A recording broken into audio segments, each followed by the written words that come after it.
Hi, guys. Welcome back to another episode. Today's episode is going to touch on a lot of topics regarding traveling and the anxiety that gets brought on with traveling.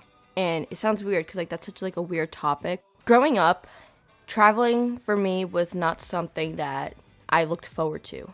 Other kids would be so excited to skip school and go on a vacation with their parents, but for me, it never was really like that. My parents got separated when I was around 6 years old, but despite if I knew what divorce meant or not, I just knew that mom and dad they don't love each other. They're just not like every other mommy and daddy that I see. So when there were events at my elementary school, I would see parents together. I'm like, that's just not how my parents were. So I kind of connected the dots that mom and dad, they're together, but they're not happy. So once they told me that they were getting a divorce, I was like, that's pretty much obviously I was upset, I was sad, I cried, but it's kind of I was expecting it. So before the age of 6, it's really hard to try to remember what happened and how vacations used to be just because I was so young. So images and videos really help me really generate everything and process what happened. And vacations for when I was younger, my parents were together. It's really hard because I feel honestly, ironically enough, I went on more vacations with my parents after the fact that they were separated. I think that was just their way of trying to bring my sister and I together and realize mom and dad can still be friends without being together and married. And honestly, that to me was probably the hardest thing because having my parents now go on a trip when I know that they're separated, we went to Hershey Park, we went to where else? We went somewhere else. I just don't really remember. I need literal pictures to remember. It's just my parents were together, but there was something not genuine about it. The trip was great. I had a great time, but something just did not feel right. My parents don't love each other. They're not married, but they're still taking me on a trip with my sister, making it look like we're a happy family. It really messed with my brain. So I'm every chance I thought I had, I'd be mom and dad are getting back together. So every single time I would have a false hope that my parents were getting back together when in reality that just was not going to be the case. So it's definitely a mind boggling and mind fucking thing because at that young of an age, when I tell you, this is gonna be the most saddest thing I will ever admit to. You know, you have your family over and you're making birthday wishes and stuff like that. And you're my family would sing happy birthday in English and then happy birthday in Portuguese because we're so culturistic. And after they would do that, obviously you get yelled at, be like, make a wish, make a wish, make a wish. I'd close my eyes and every single wish I had until I finally realized that it wasn't going to happen was I wish that mom and dad could get back together. And after every single time I had wished that, I would get so emotional because I'm just maybe this will be the year that they will. Every single year after that, when I was 12, when I was 13, when I was 14, that would be my wish every single year. And I never admitted it because I'm mom and dad are finally gonna get back together. So growing up, when I realized that's just not gonna be the case, did I get upset? Absolutely. But I was even told by my own mom, it's just not gonna happen. We're just not there at all. I just had false hope growing up.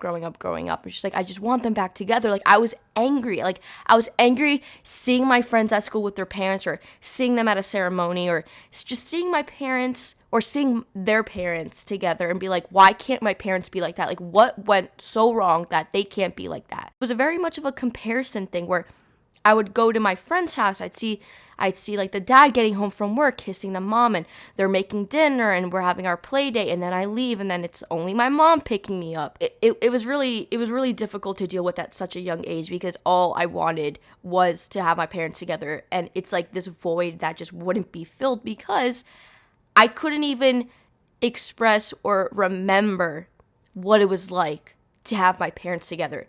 So I would try to seek it in different forms. So that's where YouTube came along and YouTube families were a thing. So I'd watch the Roman Atwood family. I would watch the Shaytards. I would try to watch a family so I can try to put myself in their shoes and be oh, I'm part of their family.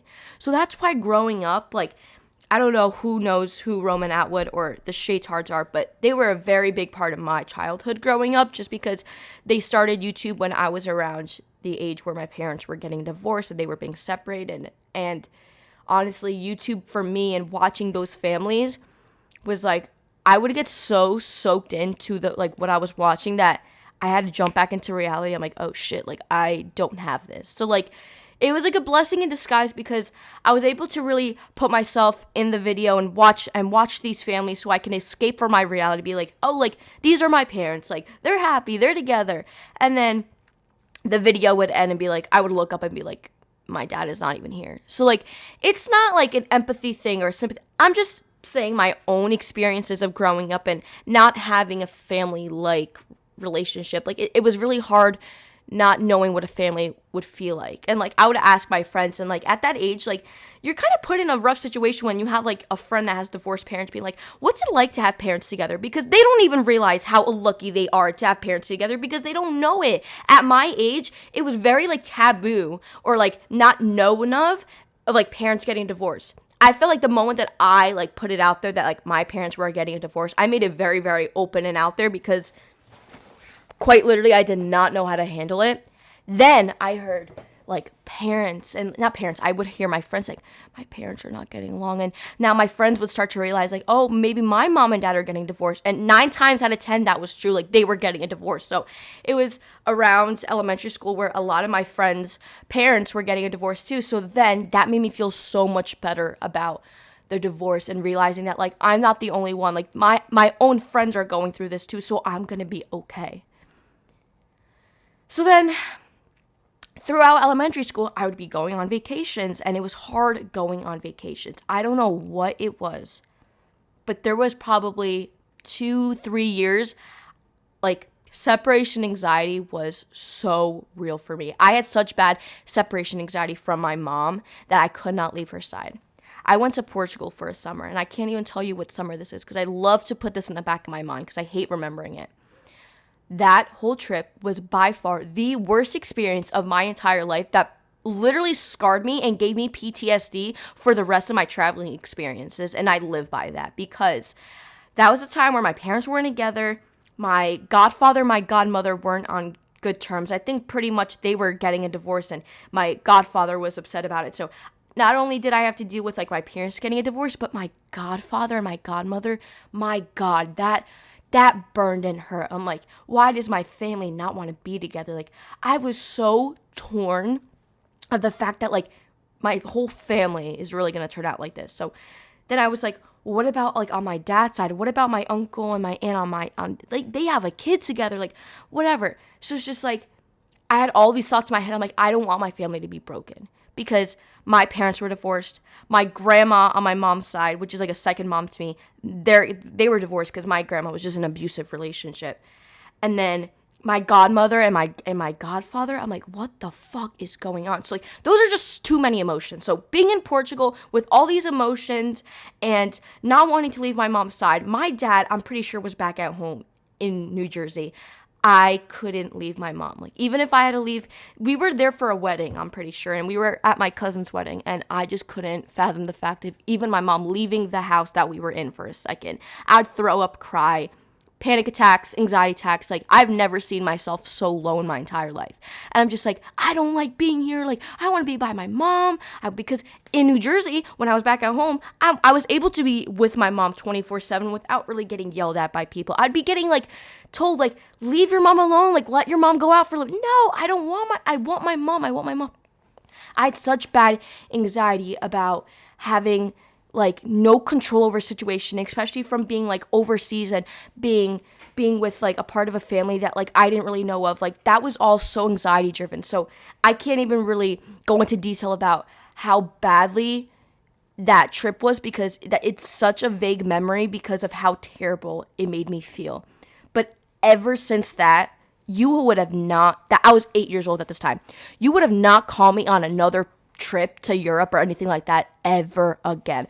I was told after I came back from that trip, from when I was 9, 10, 11, 12, up to 13 years old, I was told, when are you going to Portugal again? When are you coming to Spain? When are you going to do this? I did not want to go to Europe. I'm like, there's no way in fucking hell I'm not going. The only way I'm going is if my mom and my dad want to come together with me, and we'll go. For some reason, I just couldn't stand the fact of having me go to a different place where I really don't know my family that well without my mom or my dad. So my separation anxiety from my mom slowly started to dissolve. And now I needed to be at least with one of my parents. So growing up, I had a lot of resentment for my dad because, hypothetically speaking, who left the house? It was my dad. My dad was the one that left the house. We stayed in the house with my mom, with me and my sister. So I had a lot of resentment for my dad. So there was a long time where I did not want to be around my dad. And it's sad because me and my dad are probably like we are so close right now. Like, we are best friends. Like, I call my dad for like literally anything. I'll call my dad when I'm wiping my ass on the toilet. Like, we are very, very close right now. Yes. I will call my dad on the toilet, yes. So it's like looking back and seeing how much I just like despised and resented my dad just because, like, visually looking, like, I saw my dad leave. Like, I saw him get out of, like, that to me, like, that will be engraved in my head, in my brain for as long as I can remember. So vacations for me were not it. Like, if I was going to go anywhere, it would be somewhere where, like, other than Europe, other than where my anxiety stemmed from. And I'm not going to even pinpoint and be like, oh, it's just Portugal, because quite frankly, it is the only place that I had that trauma and PTSD from. But Europe as a whole, me being in a different country or continent, I did not want to be there. So up until the age of 13, I was finally, I don't know what went through my brain. I do not know. I think I was maybe 14. I had to be 14 because I was going into freshman year of high school. And that's when, I don't know who put a potion on me, but I finally said yes to going to Portugal with my dad. Just my dad, preface. I was going there for 2 weeks, and before that, I thought I would have to be put on every drug possible to be going on this trip, because I'm like, there is no way I'm doing this, whatever. But for some reason, I started to gain comfort in my dad. So I would go to Portugal, but just like how I did with my mom when I was younger, I have to be with my dad at all times of the day. So that's what happened. For the most part, my dad really just stayed by my side, and I think he was even grateful that I even like accepted the fact that I was going. But honestly, at that age, I'm not 18. I can't be like, no, I'm not going. So my dad had a legal right to be like, you're coming regardless, you say yes or no. So it was kind of like a point in time where, like, as much as I like really don't want to go, I know my dad is trying to push me because I need to go. Mind you, the reason why we were even going to Portugal was so I could see my great grandfather, because that was most likely going to be the last time that I saw him alive, which honestly, that was the last time I saw him alive. So I spent those 2 weeks where my mom was back in New Jersey and my dad was with me. We were hanging out. We were visiting the cemetery to see my great grandmother that passed away. We spent time with my grandparents. I saw some goats. I looked at life. I looked at the country in a different viewpoint, and it was beautiful. And honestly, I grew from that situation. Be like, okay, maybe traveling, maybe going to Europe isn't that bad. But it's just like, how can I not think about what it made me feel like when I was there 6 years ago, 7 years ago? Because at that point in time when I was 8 years old, I was such in a rut where I'm like, this is where I'm going to be? Like, I don't want to be in Portugal. I want to be back at home. I want to be with friends. I want to be home. It wasn't like, I didn't even want to be home and go to a camp, because camp was a different story. I did not like going to camp. I did not like going to summer camp. I didn't like any of that. I wanted to be wherever my mom or my dad was going to be. And that was what was so hard for me, because I wasn't living my life. I cannot live my life because of traveling and because of anxiety. Anxiety has taken such a toll on my whole entire life, where it legitimately dictates every fucking thing I do. And it gets me angry because I've gone to therapy. I've had Zoloft, an anxiety medication, on my desk for weeks, being told to take it so I could feel better. So my anxiety doesn't have to get to the point that it has been. But I can't do it. Because I'm also scared of the fact of, like, who am I without my anxiety? Because without my anxiety, I don't know who I am. Because anxiety stemmed from when I was at such a growing period in my life, where it's just like, if now I take something that will take away my anxiety, what if I don't like that version of me? Because one thing I was taught about with my therapist was that anxiety actually, like, as much as we hate it and it feels like shit, it is probably a good thing for you in some circumstances, because anxiety helps you protect yourself.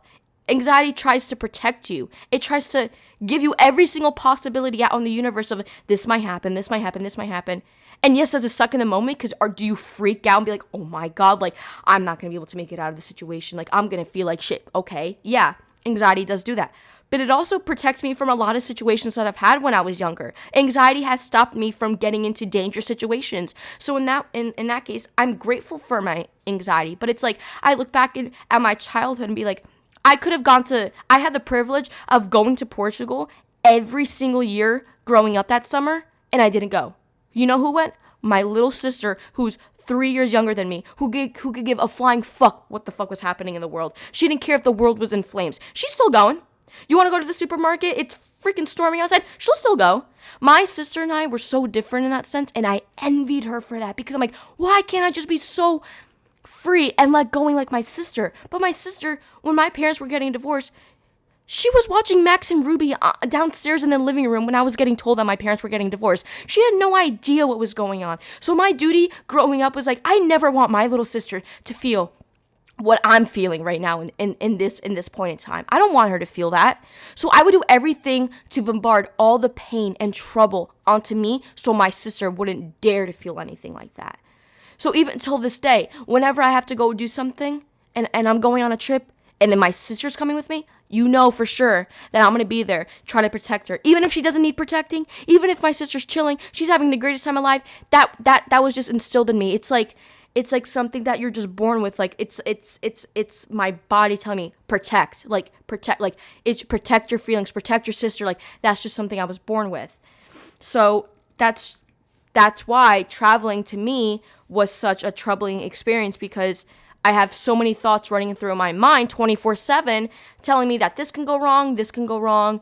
Oh, this is not going to happen. Oh, this is going to absolutely ruin your life. Like you're not going to be able to come back from this. So it's hard because even till this day, I have a hard time traveling. I just recently went on a trip to Florida this past summer with my boyfriend. We went to Universal for 5 days, and it was one of the best experiences I've had ever going on a traveling trip. I really did enjoy it. It was my first trip alone with my boyfriend, and my boyfriend to me is like, if I don't need medication, I have him. And it's not in the sense where like I depend on him for my anxiety to go away. No, there's something about his presence in my life that calms me down like no one else. And that's why like I appreciate him so much, because I don't think he even realizes it, because he doesn't understand anxiety like as much as like I've tried to explain it to him in the past, but like he didn't understand how severe it got. So just having his presence, like I don't think he understands that even helps more than he can even like know.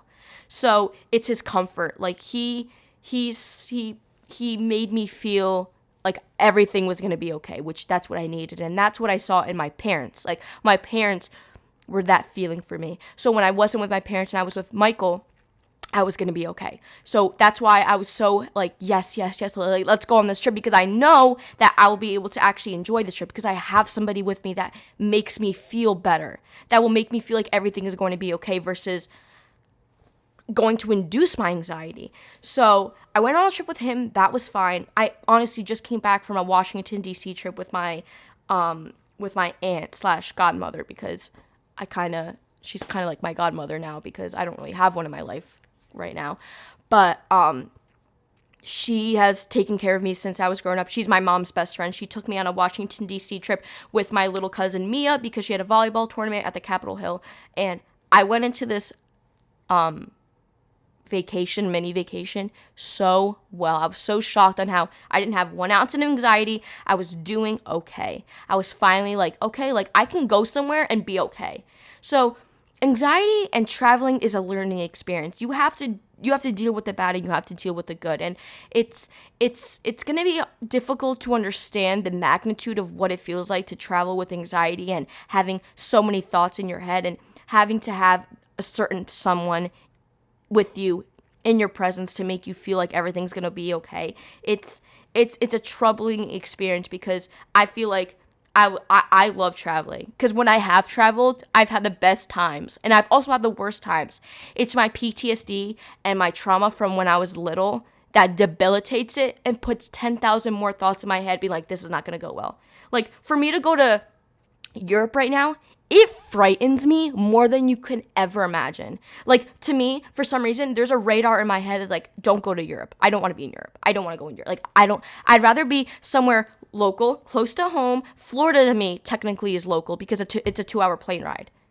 Driving wise, that's different, but it's close to me, so I feel better that way. There's a chemical imbalance in my head that puts out a radar being like, you can't travel, you can't go here, you can't do this, you can't do this. And it's troubling because I want to live my life. I want to be able to travel. I want to be able to explore the world. You won't catch me anywhere outside the United States. I genuinely believe it. I went to the Dominican Republic when I was like 15 or something like that. That was like the last time. Other than that, you will not catch me. I do not want to be anywhere aside from America. I don't know what it is. Because traveling that far, that just brings back too many bad memories. And I just can't stand it. So it's still a learning experience for me till this day. It goes to show how much anxiety can take over a person in many different areas of their life. And that's why it's still a learning experience. I'm not currently in therapy right now, and probably you after listening to this podcast be like, you might have to sign yourself up again. But like, it's something where like I've gone to the age where I'm almost 20 years old. I will be dealing with anxiety for 14 years. I've been diagnosed with a severe case of anxiety back when I was in high school. So it's like I'm validating that it's okay to feel the way that I'm feeling. Is it beneficial? Not really. Anxiety doesn't really help me as much as I would want it to. It has its good parts, but honestly, it refrains me from trying to live my life to the fullest because I always have something in my head telling me something's going to go wrong. And it's so easy to say, oh, just like don't let that, like don't think about that. How do I not think about that? That's who I am as a person. That's what God chose me to be, somebody who has those types of things like anxiety telling me like I know God has a purpose for me, and God has a reason for me feeling the way that I feel. God has a reason for me having anxiety. And if I don't know what it is now, I know I will find out.